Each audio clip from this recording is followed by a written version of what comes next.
Assalamu alaikum wa rahmatullahi ta'ala wa barakatuh. Bonsoir, chers frères et sœurs. Dans cette troisième partie de nos vidéos par rapport au logiciel DFT Pro, nous allons parler sur la troisième onglette qui est Huawei, au niveau de Huawei.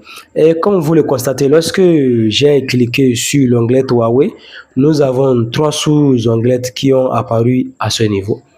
Nous avons Mediatek, nous avons High Silicon et ici nous avons Service EDL. Donc, ce qu'il faut comprendre au niveau de ces sous-onglettes, au niveau de Mediatek, les services qui se trouvent au niveau de la sous-onglette Mediatek, nous ne pouvons que les utiliser sur des appareils Huawei ayant un processeur Mediatek. Donc, c'est-à-dire lorsque l'appareil est un Huawei, quel que soit le modèle, tant que le processeur est un Mediatek, donc nous pouvons travailler avec. Donc, par défaut, lorsque nous cliquons sur l'onglet Huawei, la sous-onglette sélectionnée est Mediatek. Donc, voici les services que propose cette sous-onglette. Ici, nous avons service et ici, nous avons Flash. Donc, au niveau des services, voici les fonctions disponibles que nous pouvons utiliser sur des appareils Huawei ayant un processeur Mediatek, bien entendu. Donc, il faut retenir cela. Il faut que le Huawei que vous avez en main soit un Huawei qui a un processeur Mediatek. Donc, voici les services et les fonctions qui sont disponibles au niveau de la sous-onglette Mediatek et services.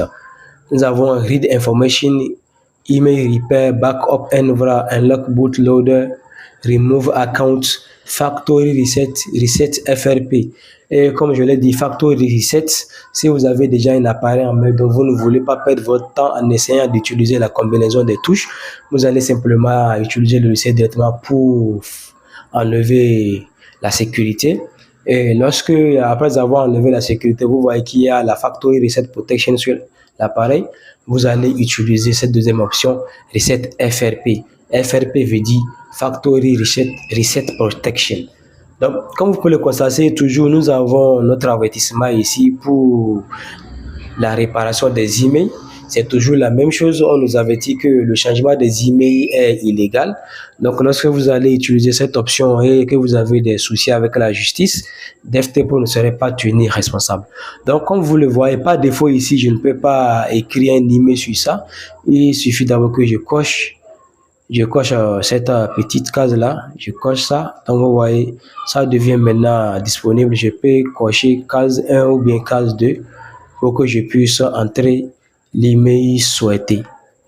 Donc, ici aussi au niveau de Huawei, de la sous-onglette Mediatek, nous avons la possibilité de travailler sur les emails, sur la réparation des emails. Donc, c'est-à-dire, tant que l'appareil est un Huawei, que ça un processeur Mediatek, vous pouvez procéder à la réparation de son email à ce niveau. Il suffit simplement de cocher cette case-là pour pouvoir avoir la main et entrer les numéros email que vous voulez réparer. Donc, voici un peu ce que nous avons au niveau de service. Et au niveau de Flash, vous voyez, on nous dit scatter à ce niveau lorsqu'on vient au niveau de scatter. Comme je l'ai dit, les Mediatek, ils ont souvent leur qu'on appelle le firmware en scatter. Donc, lorsqu'on vient ici dans cette interface, au niveau de cette interface-là, au niveau de la sous-onglette Flash là, nous avons simplement la possibilité de flasher simplement l'appareil. Donc, il faut que l'appareil soit un Huawei et aussi un processeur Mediatek. Donc, on nous dit ici de sélectionner le fichier scatter. Cet bouton qui est à ce niveau-là, je vais cocher. Lorsque je coche, vous voyez, on me donne la main. Lorsque je clique dessus, on me dit de choisir le fichier scatter. Le fichier scatter, c'est quoi? Ça se trouve dans le firmware. C'est un fichier qui contient la configuration des fichiers du firmware. Donc, vous voyez ici, j'ai déjà essayé avec un appareil. Donc, lorsque je clique, vous avez ici, ils ont écrit Android scatter.txt. Le format du fichier est en TXT. Ici, on nous dit soit TXT, soit XML, on dit scatter file. Donc, lorsque je clique dessus, vous allez voir, ça va charger les fichiers disponibles dans le firmware. Voilà un peu, nous avons préloader et autres qui sont là. Donc, lorsque nous allons lancer la procédure de flash, ce sont ces fichiers qui seront flashés dans l'appareil que nous voulons flasher. Donc, ici, nous avons aussi la même chose, 3 types de flash.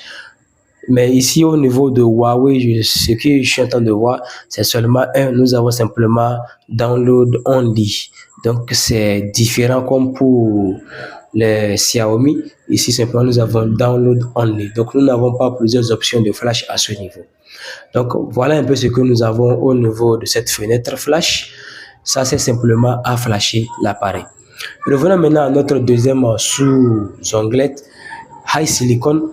Lorsqu'on clique dessus, vous voyez, nous avons cette interface-là qui vient.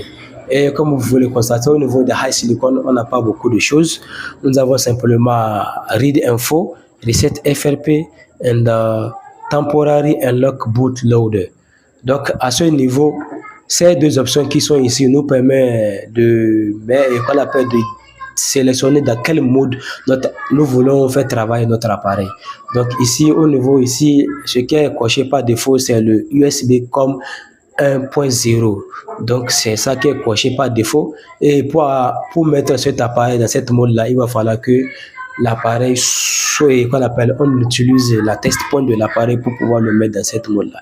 Et aussi au niveau de fast boot, on utilise des combinaisons de touches pour entrer en recovery mode ou bien rentrer en fast boot directement. On peut le faire en fast boot directement, mais passer par le recovery mode et entrer en mode fast boot pour pouvoir faire les opérations. Donc au niveau de High Silicon, c'est le processeur maison de Huawei. Donc, cet processeur est conçu par Huawei. Donc, High Silicon, à ce niveau, lorsque nous venons voir le bootloader, nous avons seulement ça, bootloader. Donc, lorsque nous voulons travailler sur l'appareil, il suffit simplement, ici on nous dit cherche, ce qui veut dire nous allons essayer de voir sur quel appareil nous voulons travailler, Ici, lorsque je clique dessus, il va écrire au moins quelque chose pour voir. C'est ça, hein. Lorsqu'on clique dessus, vous voyez, en même temps, DFT Pro nous lance quelques modèles. Ici, on dit Huawei P8 Lite. Donc ici, cette case nous permet de voir les modèles. Comme vous le constatez, nous avons plusieurs modèles à ce niveau. Mais lorsque nous ne cherchons pas le nom d'un appareil et que la case est vide, simplement c'est sur automatique. Lorsque nous allons lancer quelque chose, c'est l'appareil même et c'est le logiciel DevTop Pro même qui va chercher à savoir c'est quel modèle d'appareil et chercher le fichier disponible pour pouvoir faire le travail. Donc voilà un peu ce que nous avons au niveau de la sous-onglet High Silicon. On n'a pas beaucoup de choses à ce niveau. Ici, vous pouvez même sélectionner par le processeur. Lorsque je coche cette case-là, CPU ID. Vous voyez ici, nous avons simplement le numéro des processeurs. Nous avons Kirin, juste. Donc, Kirin, c'est le processeur de Huawei. Ici, nous avons le 620, 650, 655. Lorsqu'on clique au niveau de CPU ID, donc on veut sélectionner simplement le numéro du CPU. On n'a pas besoin de passer par le modèle. Mais si vous voulez, vous cliquez sur le modèle et vous cherchez le nom de votre appareil. Maintenant, au niveau de la troisième sous-onglet, service EDL. EDL, lorsqu'on clique dessus, voici les services qui sont disponibles, que peut proposer DFT Pro pour les Huawei ayant un processeur Qualcomm. Comme je l'ai dit toujours, EDL, il s'agit des processeurs Qualcomm. Et c'est les services disponibles aussi ici. Nous avons Read Information, Reset FRP, Backup EFS, Wipe EFS. Nous avons ici Reset Huawei Account ID, Factory Reset.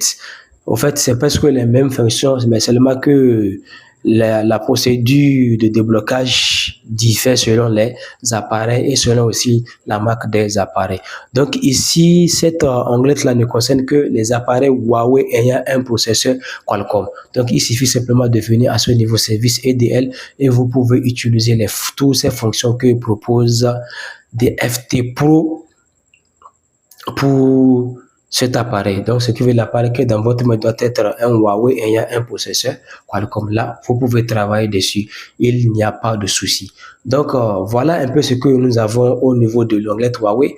Ici, on n'a pas assez de fonctions par rapport aux autres onglettes. Donc voilà ce que propose l'onglette Huawei. Ce sont simplement ces 3 onglettes. Donc ce qu'il faut simplement retenir est que au niveau de la sous-onglette Mediatek, ça ne prend que simplement les Huawei ayant un processeur Mediatek.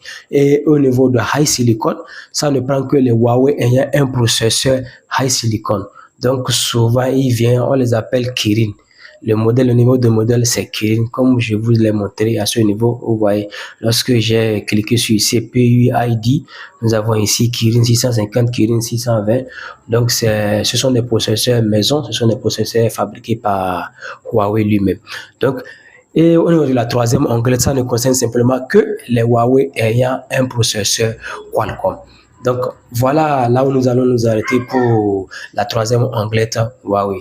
Merci d'avoir suivi cette vidéo et à la prochaine fois. Dans notre prochaine vidéo, nous allons parler de la 4e onglette qui est Oppo Realme. Nous avons 2 modèles en même temps, Oppo Realme. Nous allons parler de cette vidéo, Inch'Allah, la semaine prochaine. Que Dieu nous prête longue vie pour que nous puissions voir cette semaine et que je puisse vous montrer cette vidéo. Et à la prochaine fois.